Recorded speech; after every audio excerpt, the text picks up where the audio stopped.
Now, here's the SF socom suppressor that we carry. Now, there might be a chance that the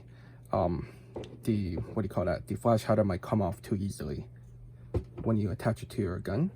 You may want to disassemble this by using Allen key, and then turn it clockwise, right? So once you remove it clockwise, the screw, and you turn it slowly, you don't want to strip the hex nut or whatever. Remove this and screw this clockwise. Now the main issue, I would say, is not this, not even this. The main issue I would say is this: perhaps the manufacturer did not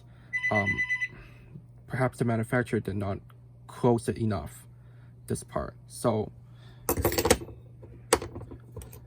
when this is not close enough, not tight enough, this would just slip out of the ring like that, right? So the idea here is to use a lighter. You can fill it up with propane, for example. That's what I do. Heat it up, like turn it like this to heat it up for a good 5 minutes, right? To make it nice and hot, so that it's easier to bend. Then you use like a hammer. You tap it good enough. Like every single ring for 2 or 3 times.